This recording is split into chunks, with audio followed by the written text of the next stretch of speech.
할렐루야. 하나님께서는 우리를 위해 독생자 예수 그리스도를 십자가에 못 박혀 죽기까지 우리를 사랑하셨습니다. 우리가 하나님께 찬양을 드려야 되는 것은 당연하고 마땅한 일입니다. 우리들 그리스도의 첫사랑을 잊지 말고 주님이 주신 교훈대로 감사하며 주신 사명을 잘 감당하게 하옵소서. 예수님 이름으로 기도드렸습니다. 아멘. 구세주를 아는 이들 찬양 드리겠습니다.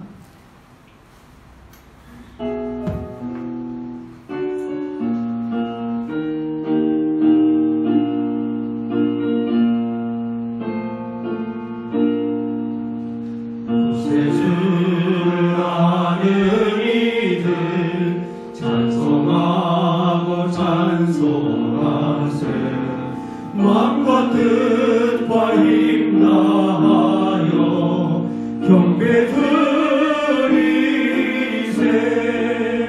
주를 알지 못할 이들 주가 친히 인도하사 그의 피로 구속하니 찬송 부르세. 사람 도움받아 시험중에 참게 되니 모든 죄를 이기는 믿음뿐이라. 진리 되신 우리 주는 영원토록 변함없네. 성도들아 주를 믿어 길이 섬기 진리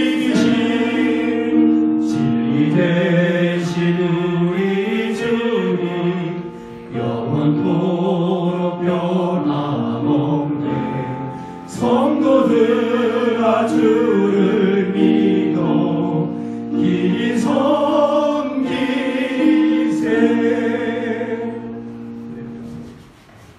강도사님 올해 40 되셨어요?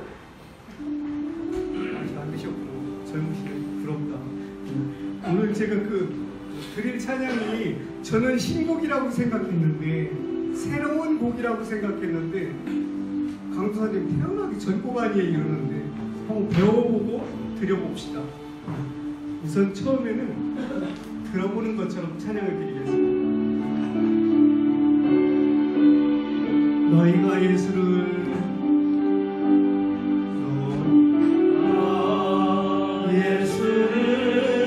주로 받았으니 그 안에서 행하되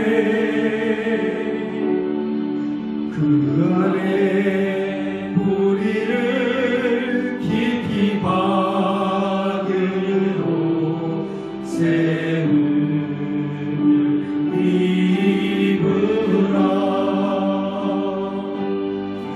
주께서 주신 교훈대로 믿음에 굳게 서서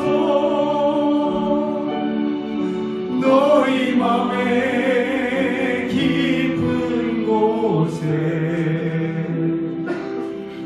감사함 넘치게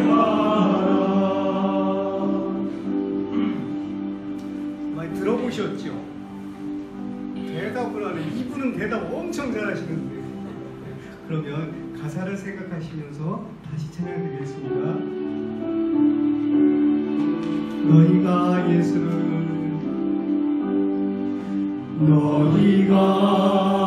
예수를 주로 받았으니 그 안에서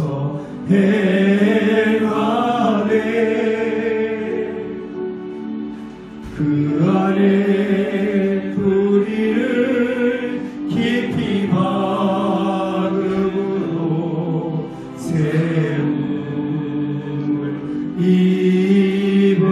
입으라. 주께서 주신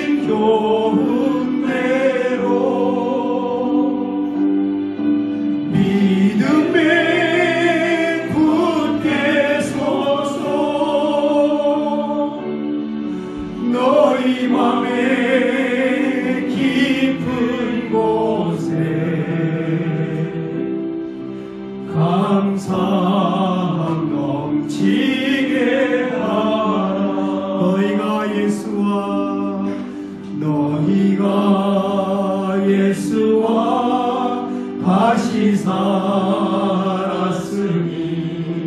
우리의 것을 구하라. 거기는 주께서 하나님 우편에 앉아 계시느니라.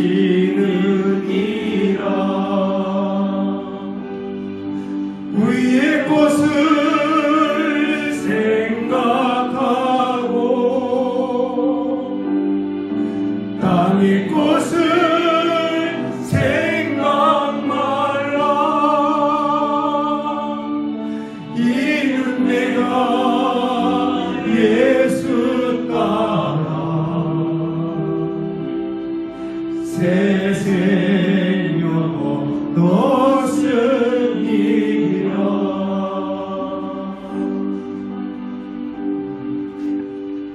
저도 힘드네요. 다음에 우리 찬양 더 많이 듣고 연습도 하고 해서 다시 한번 찬양 드려볼게요. 우리 지존하신 주님 이름 앞에 찬양 드리겠습니다.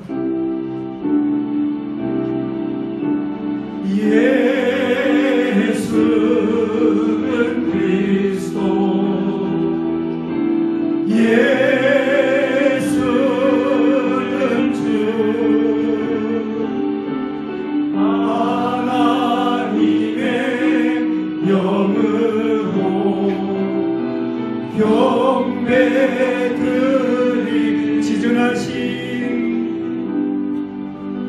지존하신 주님 이름 앞에 모두 무릎 꿇고 나 경배해. 거룩하신 주님 보좌 앞에 엎드려 절하세.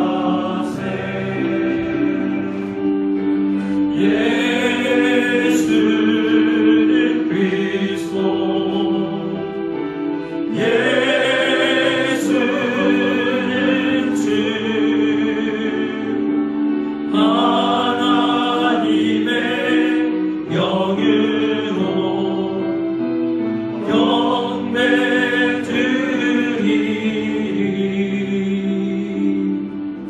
우리 시간 다 같이 함께 목소리로 기도하며 나가기를 원합니다. 1월 9일 2022년의 둘째 주일 예배를 하나님 앞에 올려드리며, 하나님 올해표처럼 그리스도의 말씀이 우리 가운데 넘치도록 하여 주시옵소서.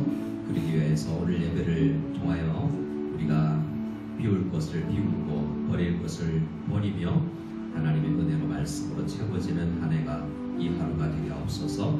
간절히 우리 한 목소리로 기도하고요.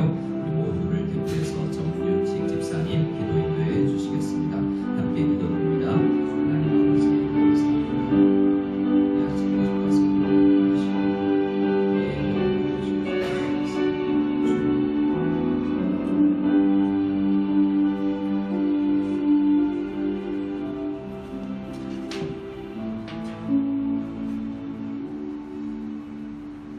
기도하시겠습니다.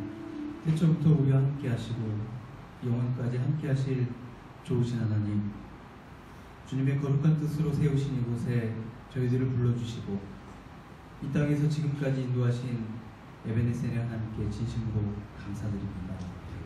허물 많고 죄 많은 저희의 인생을 주님의 보혈로 용서하여 주시고 구름 같고 나그네 같은 저희들의 삶 동안 주님을 믿는 귀한 성도의 사명을 다할 수 있도록 힘들고 어렵지만 그 삶을 잘 감당할 수 있도록 허락하여 주시옵소서.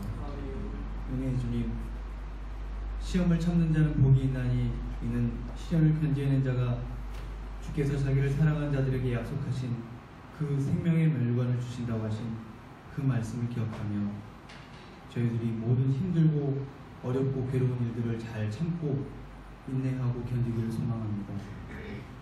특별히 이제 이곳에서 그간의 익숙한 삶을 떠나 새로운 삶을 시작해야 하는 학생들과 가족들, 그리고 성도들이 어디에 가서든 무슨 일을 만나든 좌절하고 낙심하고 절망하지 않도록 서로를 중보하고 격려하며 위로하여 이 또한 지나가리라 믿으며 그 때를 잘 견디고 이겨내게 도와주시옵소서.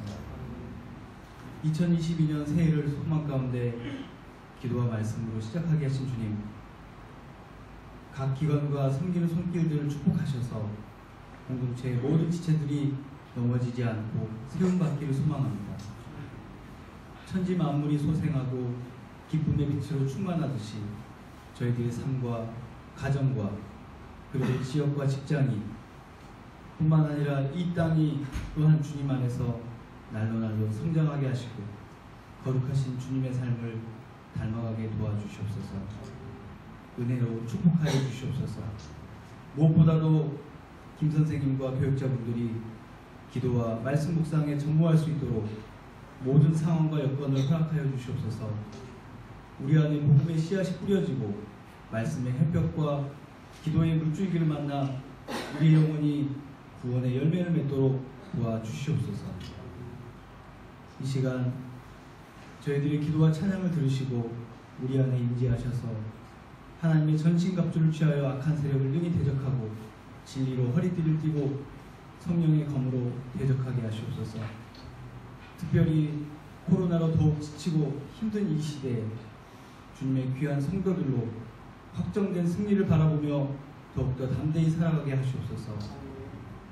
오늘 이 시간 저희들이 드린 예배가 형식이나 습관이 아니라 감사와 찬양이 넘치는 예배가 되고 특별히 김 선생님의 말씀을 통하여 하나님의 로고스의 진리를 깨닫고 우리의 심령이 변화되고 성령으로 충만하고 치유와 회복의 역사를 경험하기 원합니다.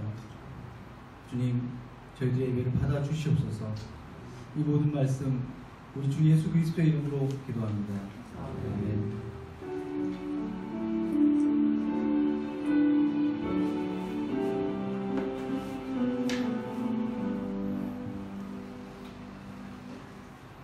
우리 함께 찬송가 10장 전능왕 오셔서 주일은 찬송할 때 받아주시옵소서. 우리 10장 찬송 드리겠습니다.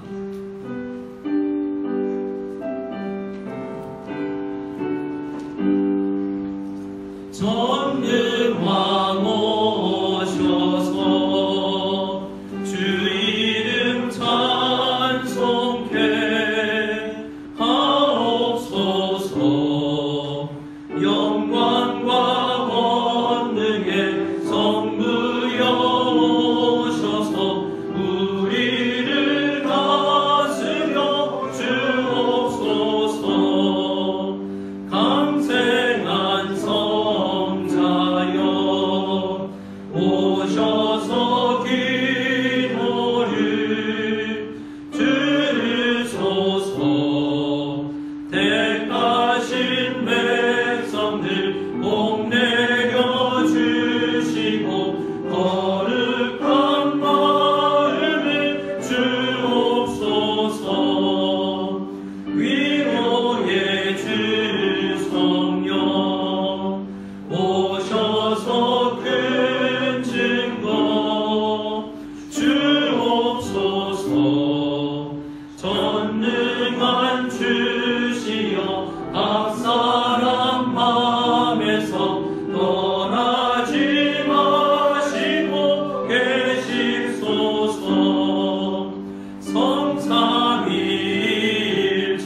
성삼위일체께 한없는 찬송을 드립니다.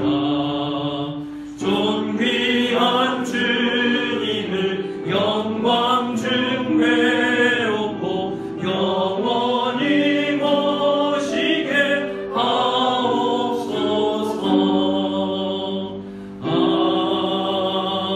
아멘. 우리 함께 모음기도 올려드리겠습니다.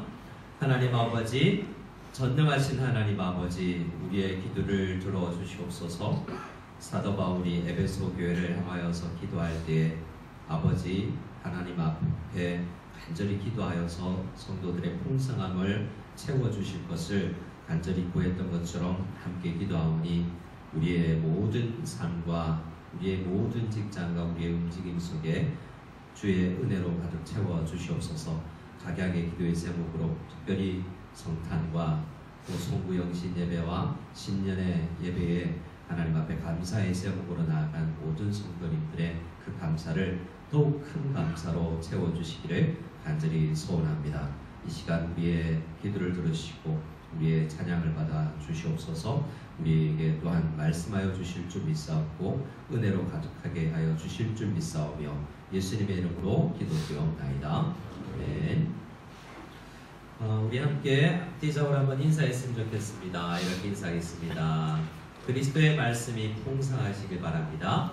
그리스도의 말씀이 풍성하시길 바랍니다. 네. 우리 처음 교회 방문하신 분들 있으시면 우리 예배 목적을 또 만나 주시면 감사하겠습니다. 우리 모상 선생님 오셨는데 만나 주시고 가시면 감사하겠습니다. 교회를 방문하신 분은 방문 카드를, 또 등록하실 분은 등록 카드를 작성해 주시면 감사하겠습니다.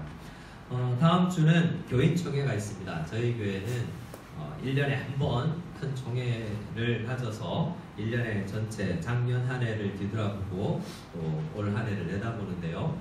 네, 다음 주 오후 2시 2부 예배 후에 2시 반에 이 자리에서 가질 예정입니다. 예배는 2시 20분 전에 끝나고 30분에 개회를 해서 시작할 계획인데요.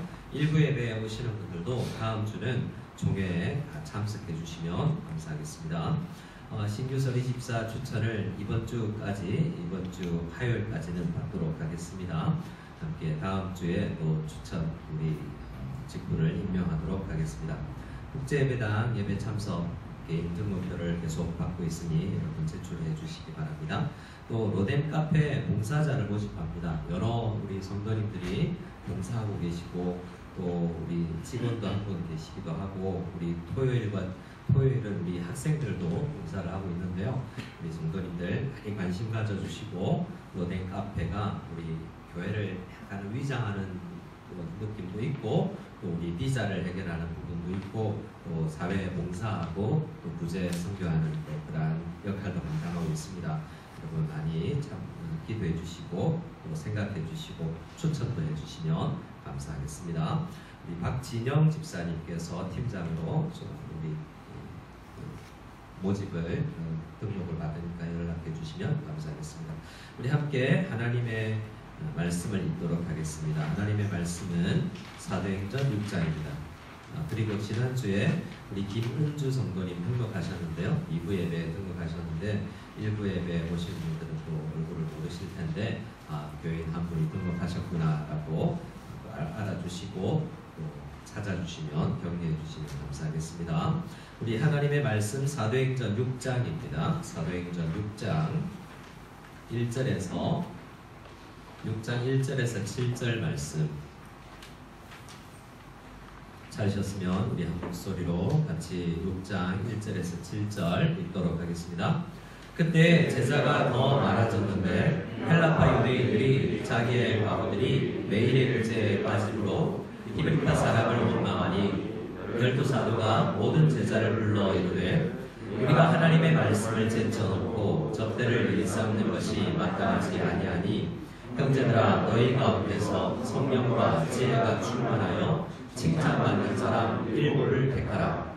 우리가 이 일을 그들에게 맡기고 우리는 오로지 기도하는 일과 말씀 사역에 힘쓰리라 하니 온 무리가 이 말을 기뻐하여 믿음과 성령이 충만한 사람 스데반과 또 빌립과 프로고로와 니가노와 디몬과 바메나와 유대교에 입교했던 안디옥 사람 니골라를 택하여 사도들 앞에 세우니 사도들이 기도하고 그들에게 안수하니라.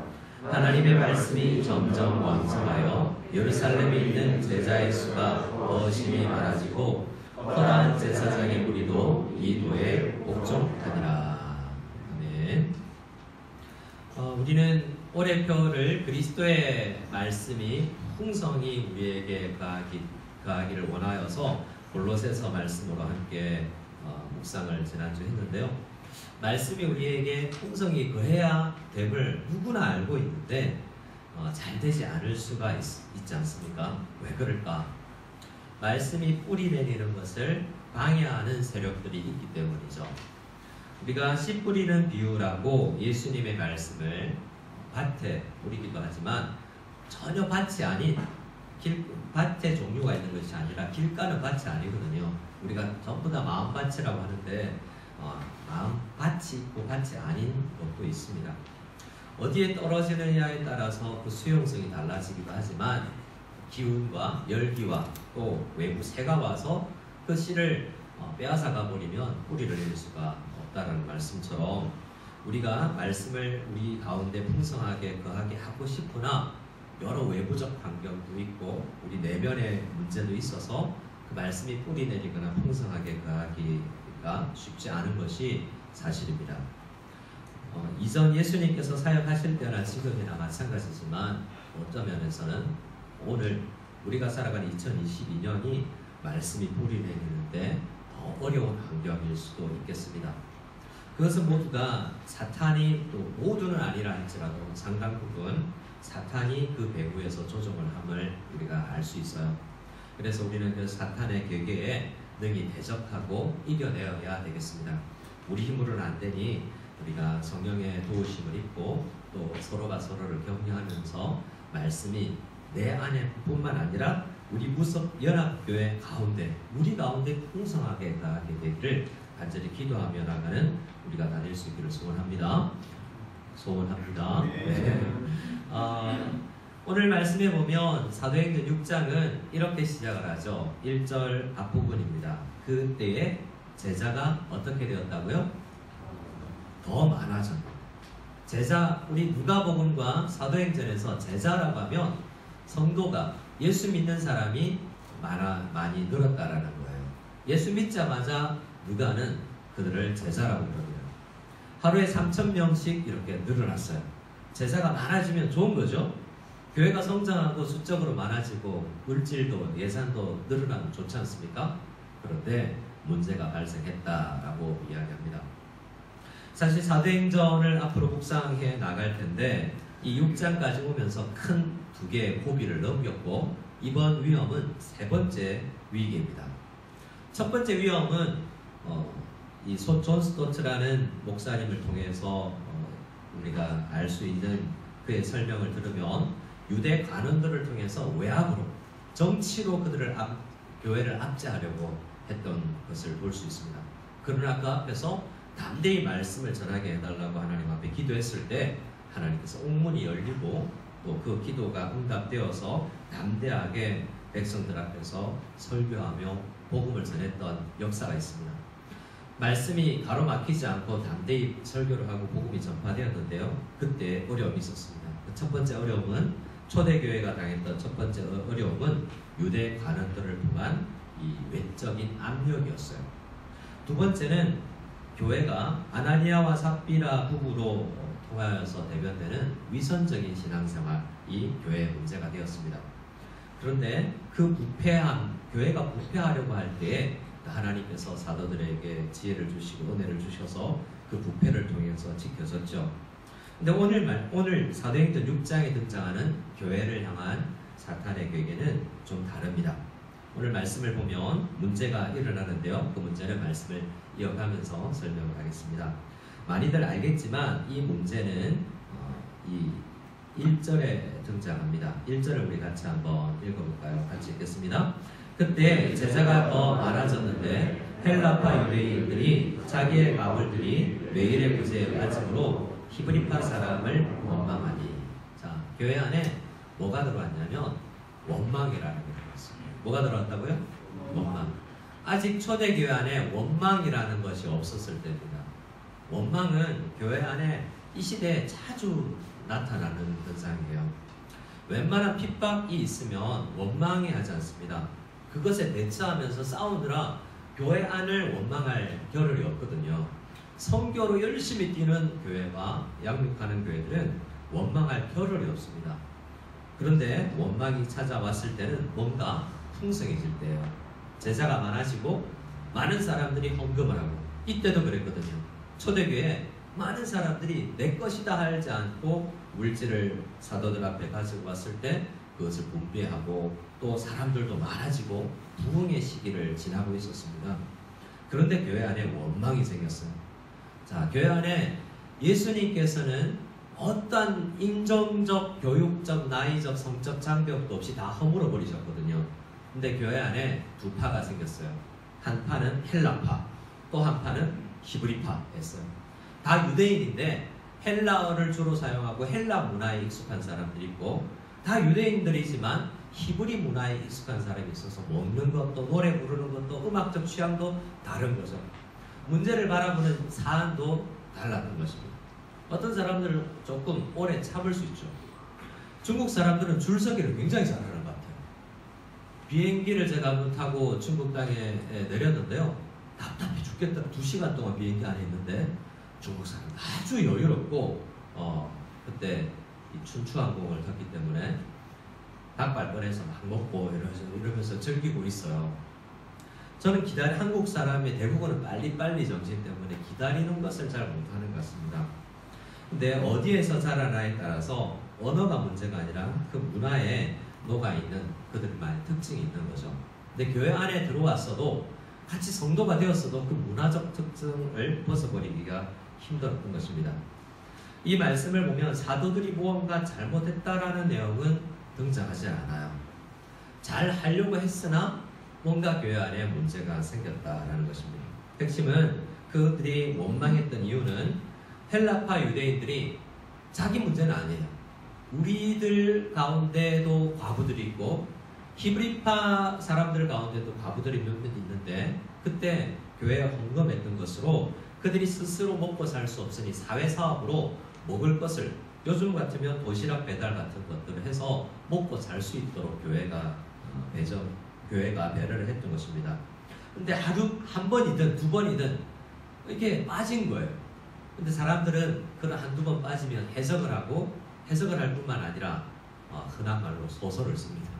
문제가 반복되면 분명히 이럴 것이야 라고 누구 한 사람이 이야기를 하면 그것이 하나의 스토리가 만들어져요.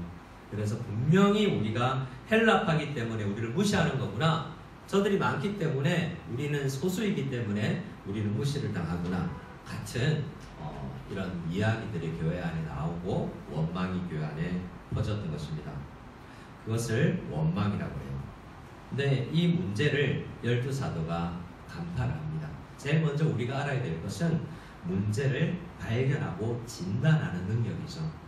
그래서 오늘 말씀을 통해서 우리가 먼저 생각하는 하나님, 우리 교회 안에 도대체 뭐가 문제인지, 문제다라고만 이야기하면 그게 원망으로 이어집니다. 하지만 다른 문제 진단, 그것이 중요하거든요. 우리 교회는 이게 문제야 라고 말이 많이 흘러나가는 것이 아니라 이게 문제니 이걸 해결하면 되겠구나, 이 문제는 어떻게 해결해야 되라는 진단과 함께 처방이 나와야 되는 것이죠. 12사도가 문제를 인식합니다. 2절이 그것인데요. 2절을 같이 한번 읽어보겠습니다. 12사도가 모든 제자를 불러 이르되 우리가 하나님의 말씀을 제쳐놓고 접대를 일삼는 것이 마땅하지 아니하니. 사도들의 문제인식이 2절에 나오죠. 문제인식은 무엇입니까? 우선순위의 문제라고 생각하기도 하지만 이건 우선순위의 문제가 아니에요. 구제사업이 중요합니까? 설교가 중요합니까? 당연히 어떤 사람은 설교가 중요하다 하지만 어떤 교회는 예배드리다가도, 제가 아는 목사님은 예배드리다가 IT 지진이 났다 그러면 잠시 설교를 그 목사님한테 맡기고 배낭 짊어지고 IT로 떠나요. 조영삼 목사님이라고 굉장히 유명한 감자탕 교회로 알려진 교회죠. 그 교회는 교회 구제사업이 무엇보다도 사랑 실천이 우선입니다. 뭐가 더 중요하다 아니다라고 할 수 없어요. 다 중요해요. 이것은 우선순위의 문제가 아니라 소명과 은사의 문제입니다. 사도들이 하나님 앞에 부르심 받았을 때는 먹을 것을 나누어주고 물질을 수납하는 그런 재정부의 일을 하라고 그들이 부름받은 게 아니에요. 그들 중에는 그 일을 잘하는 사람들도 있었습니다. 마태는 세리 출신이었어요. 이런 거 돈 받고 수납하는 거 잘할 수 있지 않습니까? 하지만 직업은 그것이었으나 하나님께서 사도들에게 주신 사명은 말씀 전파였다는 것입니다. 교회가 성장하면서 하고 흘러가다 보니 사도들이 내가 왜 이걸 하고 있지? 라고 깨달음이 오게 된 거죠. 사도들은 말씀을 제쳐놓는, 말씀이 부르심을 받았는데 이 부르심 앞에 제대로 응답하지 못하는 자신들을 발견한 것입니다. 그래서 문제의 분명한 인식은 나의 부르심이 뭐지? 나는 어떤 소명으로 이 땅에서 살아가지? 라는 생각을 하는 것입니다. 이후의 말씀을 우리 마무리하면서 오늘은 우리 말씀을 좀 정리하고 나에게 적용할 시간도 가져볼 텐데요. 목사로서의 부르심이 있지만 우리 성도들에게도 다 부르심이 있지 않겠습니까? 부모로서의 부르심이 있고, 직장으로서의 부르심이 있고, 이 지역사회로서의 부르심이 있습니다. 그 부르심 앞에 나는 잘 반응하고 있는가를 우리 자신을 점검해 보는 시간을 가지기를 원합니다. 또 하나의 문제는 무엇이냐면 사도들이 말씀 사역을 제쳐놓고 오히려 부름받지 않은 영역에서 일하다 보니 원래 그 영역에서 일하도록 부르심 받은 사람들이 피해를 보게 되는 거죠. 피해라고 하지 않을 수도 있습니다. 이 사람이 많이 뛰니까 나는 안 뛰어도 되겠구나 라는 생각을 할 수도 있는 거죠. 그들의 부르심이 온전히 공동체 안에서 발현되지 못하는 문제가 발생하다 했다라는 것이죠. 어떻습니까? 우리 교회는 작년이 한 150명, 한 300명이 되는, 성탄 예배 식사 인원만 320여 명일 때는 큰 교회라고도 할 수 있습니다. 작지 않죠. 저희 교회를 보니 다른 좀 규모가 적은 교회에서는 굉장히 앞서서 일하시던 분들인데 우리 교회 오면 웬만큼 다들 일하고 있는 것 같아서 조금 더 뒷짐지고 있는 분들도 계신 것 같아요. 어떤 면에서는 일을 더 만들어야 되나? 라는 생각도 하게 되지만 여러분, 우리가 앞서 있는 일하는 우리는 최대한 드리려는 생각을 가지고 있습니다.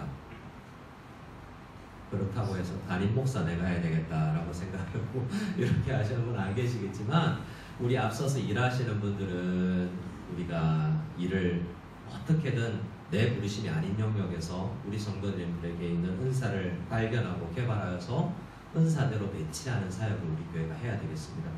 우리 모든 사람들에게, 성도들에게 은사가 있고 교회 안에도 할 일이 있을 것입니다. 그래서 우리 성도님들은 나는 어디에 부르심을 받았는가를 생각해 봐야 된다라는 겁니다. 이렇게 한 사람이 다른 사람의 부름받은 영역에서 열심히 일하면 예수님께서 마태복음 25장의 달란트 비유로 말씀하신 그 달란트를 묻어두려고 하지 않았지만 묻혀있는 현상이, 내 의지와는 달리 묻혀버리는 그런 현상이 일어날 수도 있겠죠.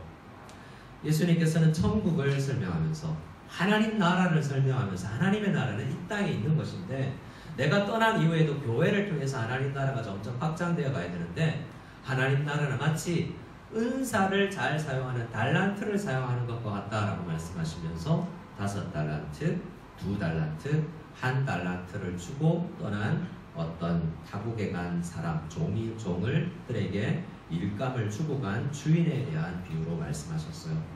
예수님은 우리 모두에게 달란트를 주시고 승천하셨습니다. 마태복음 25장 19절 말씀에 보면 언제가 예수님께서 오셔서 결산할 때가 있다라고 이야기합니다. 그 결산 앞에 하는 저 못했는데요, 이런 상황 때문이었어요 라고 핑계할 수는 없고요.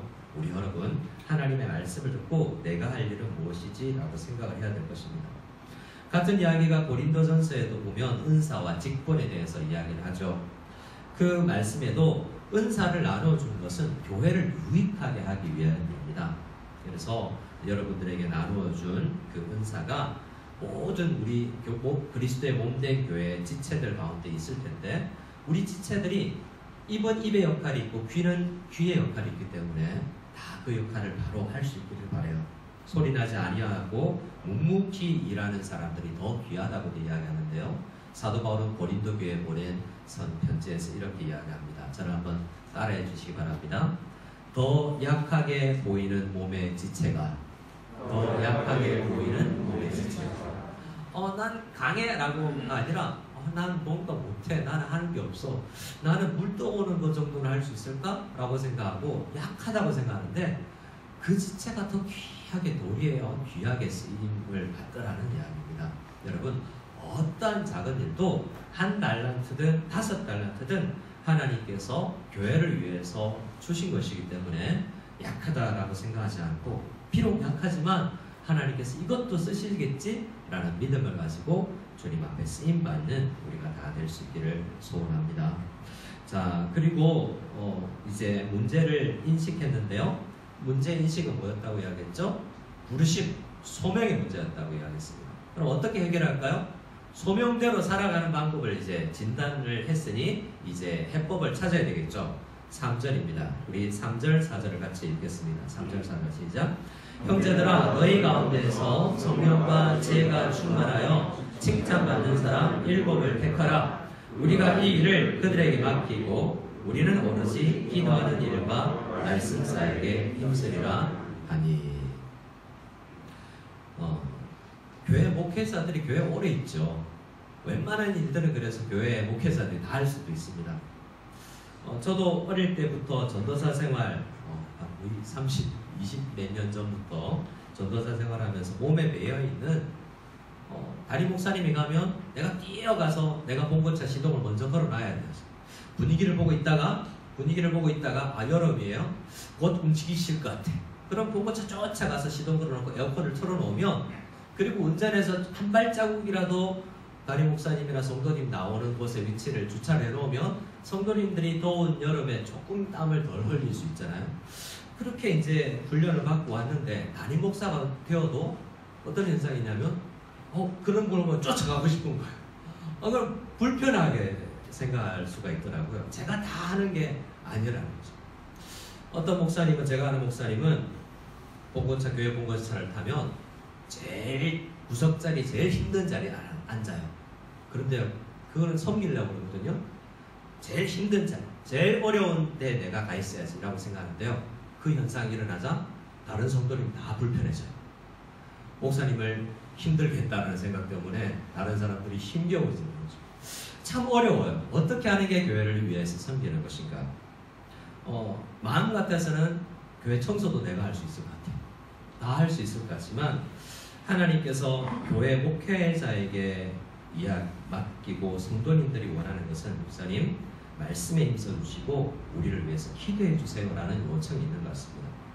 그러나 요청은 또 달라서, 사람의 요청은 다양해서 일을 많이 하는 교회에서 오신 분들은 이 교회 목사는 왜 일을 안 하지? 라고 바라볼 수도 있습니다. 중요한 건 뭐죠? 하나님께서 나에게 우리 교회에 맞는 부르심이 무엇인지를 분명히 파악하는 것입니다.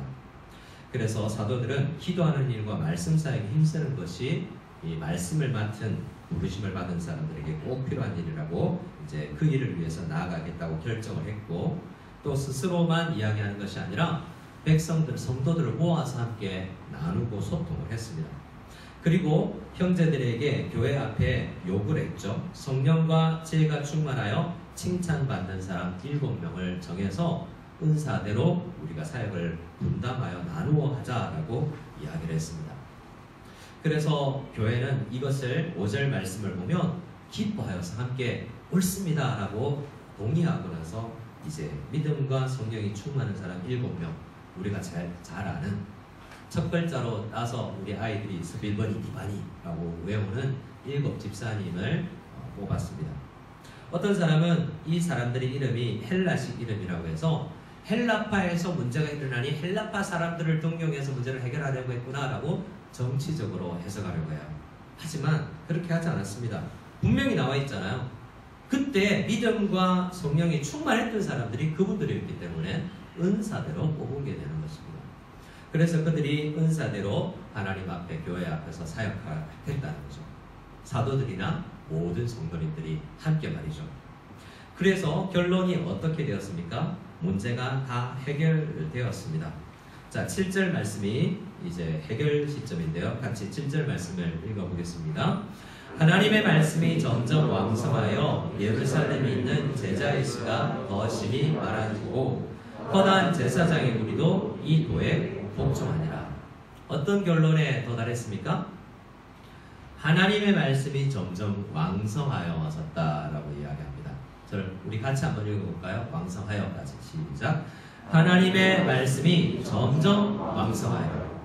우리가 바라기는 지난주에 우리 골로새서 3장 16절 말씀을 통해서는 그리스도의 말씀이 내 안에 풍성히 거하기를 우리가 기도했다면, 이제 오늘도 마찬가지지만 다른 형식의 표현으로서 하나님의 말씀이 우리 무성연합교회 가운데 점점 왕성하여 갈 수 있기를 우리가 함께 기도하며 그렇게 응답받는 우리 모두가 될 수 있기를 소원합니다.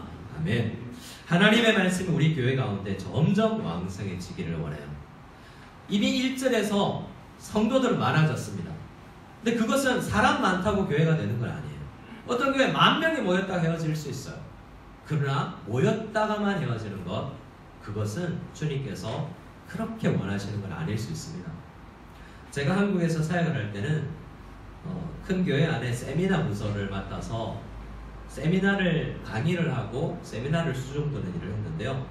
어떤 세미나를 하면 400명, 500명, 많게는 수천 명까지도 강의를 들으러 와요. 많은 사람들이 와서 강의를 400명, 500명 듣고 가는데요. 그 앞에서 멋지게 강의를 합니다. 그러면 교회 신문에도 나고 때로는 국민일보에서 다른 기독교 방송에서 와서 인터뷰도 하고 가요. 그러면 신문 기사에도 검색이 되고 다른 친구들에게 연락도 옵니다. 야, 너 강의할 때 기독교 신문에서 강사로 있는 걸 봤다 라고 이야기도 오면 우쭐해집니다. 그런데 허탈해요. 왜냐하면 그 강의를 듣고 간 사람들과 어떠한 접촉도 없거든요. 그냥 모였다가 흩어지는 거예요. 그러나 그 세미나가 의미 없는 것은 아니지만 교회가 그렇게 되는 것은 옳지 않습니다. 모여서 일단은 성도 한 사람 한 사람 가운데 말씀이 가득 차야 되겠고, 그 말씀이 이야기하는 건 뭐죠? 나 혼자 가득 차라고 이야기하는 것이 아니라 우리가 말씀을 서로 확인하면서 우리에게서 말씀이 왕성해지는 거예요.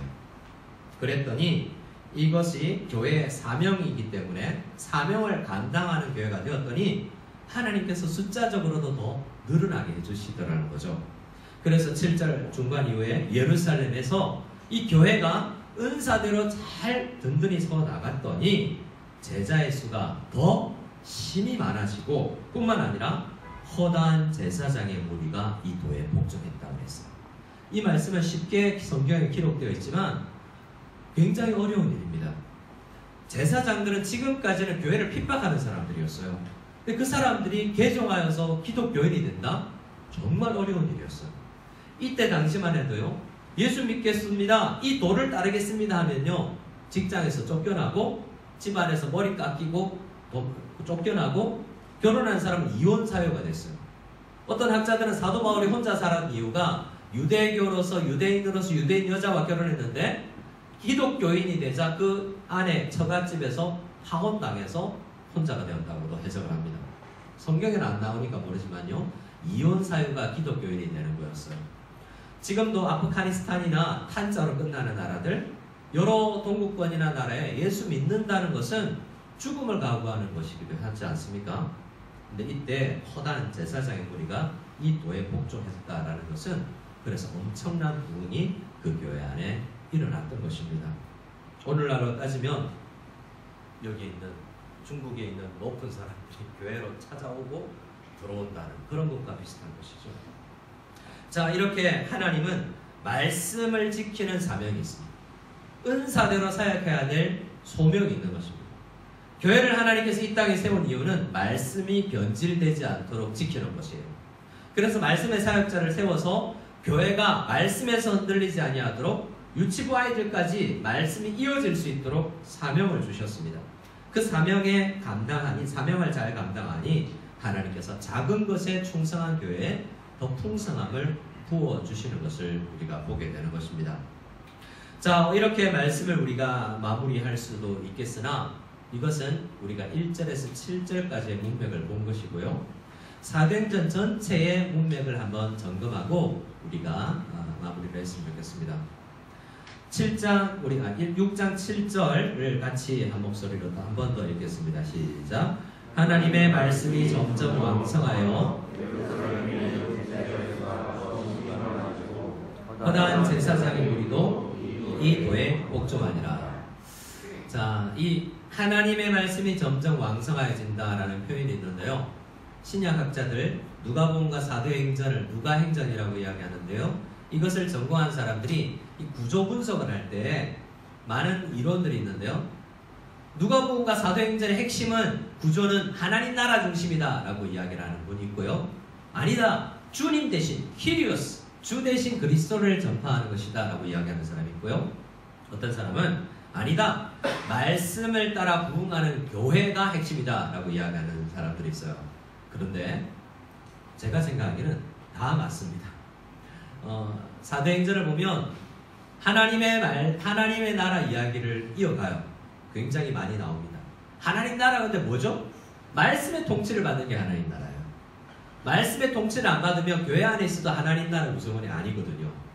주인 대신, 주 큐리오스 대신, 주님 대신 그리스도의 말씀의 통치를 받는 사람들의 모임이 교회가 되어야 되고, 그렇게 되면 하나님 나라가 든든히 세워져 가는 것이기 때문입니다. 그래서 하나님 나라의 핵심은 무엇이냐면 말씀의 통치를 받는 것이에요. 내 속에 말씀으로 가득 채우고 하루를 말씀으로 시작하고 하루를 말씀으로 우리가 뒤돌아보며 하루를 마감하는, 우리 공동체가 말씀의 통치를 잘 받고 있는가, 우리 부서가 말씀대로 하고 있는가를 알아보는 것이 교회로서, 하나님의 나라로서 굉장히 중요한 일이라는 겁니다. 그래서 사도행전을 이 말씀의 부흥으로 이야기를 하는 사람들은 구조를 이렇게 봐요. 1장에서 6장까지. 한 단락이 끝나고 새로운 단락이 시작할 때, 자, 중간 점검합시다. 하나님 나라 성장하고 있습니다. 말씀이 점점 왕성하여. 자, 1부 끝, 2부 시작. 해서 6장 이후로 이제 2부가 시작되고 12장까지 간다는 거예요. 자, 12장 말씀을 한번 볼까요? 주보에 나타나 있는데요. 좀 우리 화면에도 있습니다. 12장 24절 시작. 하나님의 말씀은 흥왕하여 더하더라. 자, 6장에서 12장까지 한 이야기가 또 구성되다가 이제 자, 2부 끝. 자, 이렇게 하나님의 말씀이 흥왕하여 갔어 라고 이야기하고 사도행전이 중간 정리가 된다는 것입니다. 그리고 이야기가 또 펼쳐지고 나서 19장에서 또 한번 3부가 마무리된다고 이야기해요. 19장 20절을 같이 읽어볼까요? 19장 20절입니다. 시작. 이와 같이 주의 말씀이 힘이 있어 흥왕하여 세력을 얻으니라. 자, 이렇게 쭉 이야기하다가 말씀이 이렇게 흥왕했지. 말씀이 이렇게 흥왕했어. 말씀이 이 예루살렘 교회뿐만 아니라 유대 교회에도 사마리아를 넘어서 이제 사도 바울과 선교 여행을 통해서 이방 세계까지 하나님의 말씀이 든든히 흥왕해 가더라 라고 이야기를 하고 있는 것입니다. 그리고 사도행전은 이렇게 마무리가 돼요. 28장인데요. 28장 30절, 31절 말씀, 우리 마지막 절입니다. 같이 목소리를 읽겠습니다. 바울이 온 이태를 자기 셋집에 머물면서 자기에게 오는 사람을 다 영접하고 하나님의 나라를 전파하며 주 예수 그리스도에 관한 모든 것을 담대하게 거침없이 가르치더라. 이것이 31장 이상하게 가르치더라 라고 끝이 나요. 이게 뭔가 끝나는 분위기가 아닌 것 같지만 지금까지 한 문단이 끝나는 것과 비교해보면 종합하여서 한 설명을 하고 있다는 거죠. 31절에 다 나오지 않습니까? 하나님 나라가 나오고, 또 31절에 주 예수 그리스도가 나오고, 또 담대하게 거침없이 그것을 중심으로 말씀을 가르치더라 라는 것이 나오죠. 그래서 하나님 나라와 주 예수 그리스도를 생각할 때 우리가 생각해야 될 것은 말씀하시는 분이고, 그 말씀하시는 주인의 명령을 받고 달란트를 잘 사용하여서 실천하는 것이 하나님의 나라다라고 생각을 해야 될 것입니다. 사도 바울도 이 사명을 감당했어요.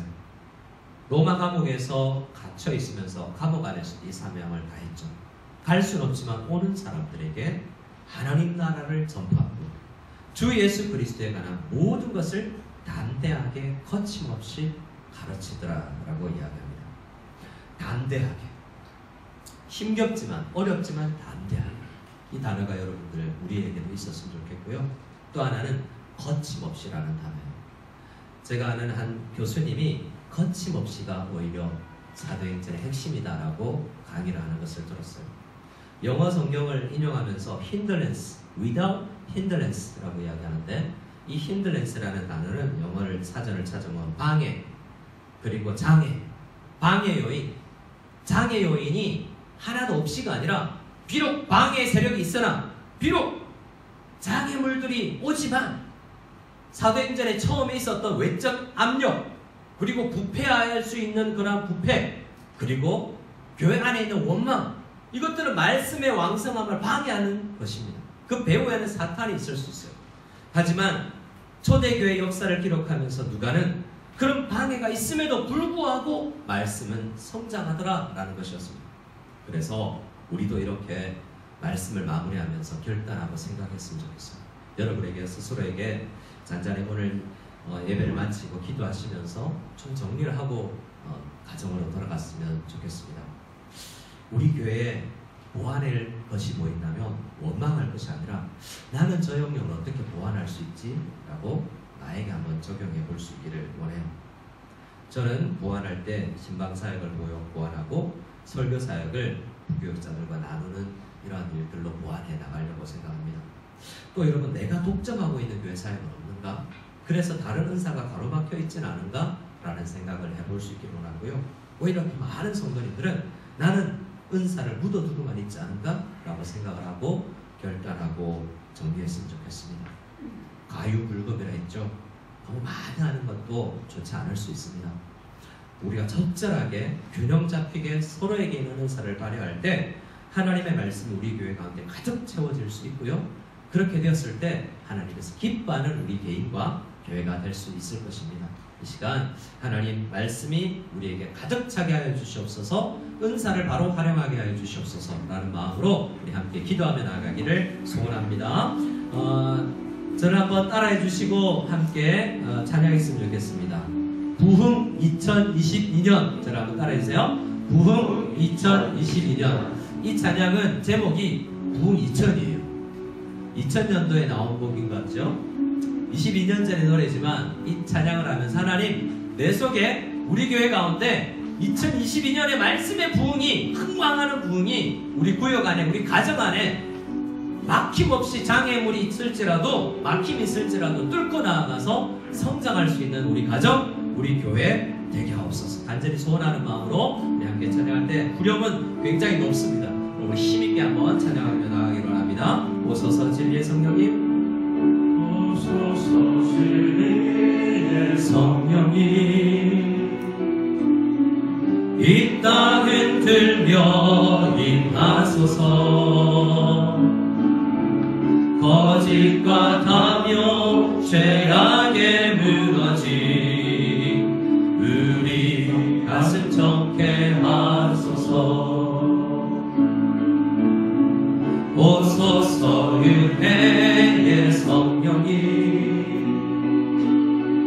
하늘 가르고 임하소서. 거룩한 불꽃 하늘로서 임하사 타오르게 하소서. 우리 처음부터 오소서 진리의 성령님, 오소서 진리의 성령님, 우리 마음을 가득 채워주소서. 이 땅 흔들며 임하소서. 거짓과 탐욕 죄악에 무너진 우리 가슴 정케 하소서. 아멘. 은혜의 성령님, 오소서 은혜의 성령님, 하늘 가르고 임하소서. 거룩한 불꽃 하늘로서 임하사 타오르게 하소서. 주 영광 위에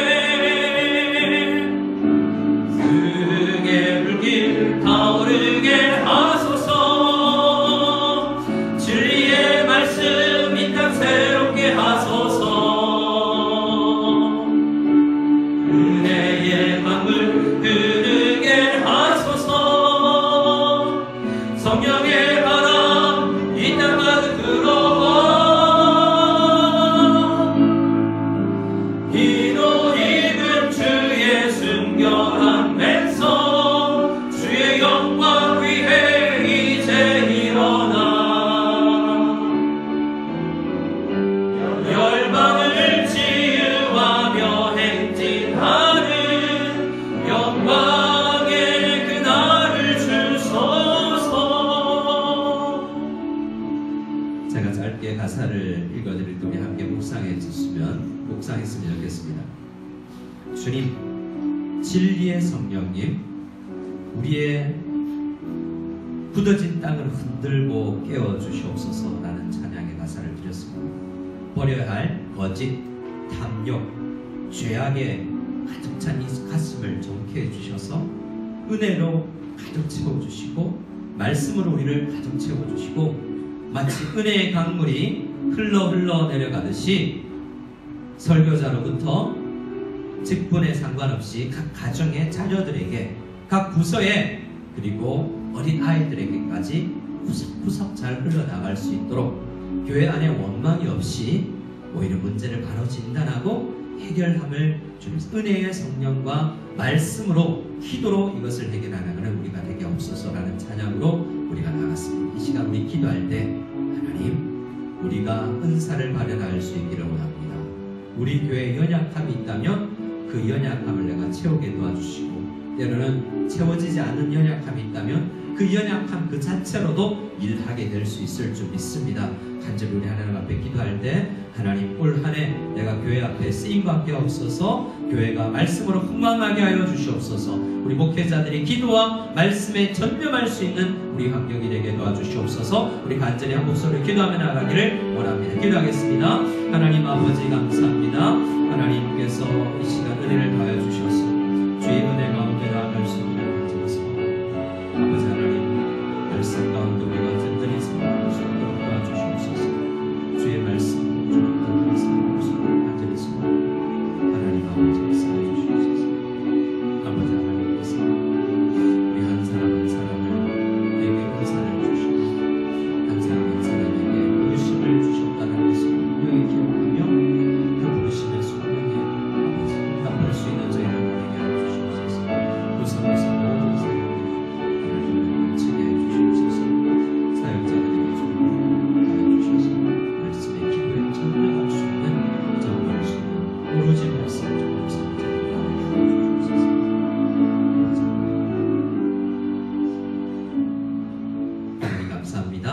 우리의 기도대로 응답하여 주실 줄 믿습니다. 이제는 우리 주 예수 그리스도의 한이 없는 은혜와 하나님 아버지의 지극하신 사랑과 성령님의 교통하심이 말씀을 듣고 말씀의 사역자가 되기를 원하며 교회를 수종드는 은사를 사용하는 사람이 될 수 있기를 간절히 소원하고 내가 할 수 있는 일을 찾고자 결단하며 돌아가는 모든 무성연합교회 성도들 머리 위에 지금으로부터 영원까지 함께 계실지어다. 아멘.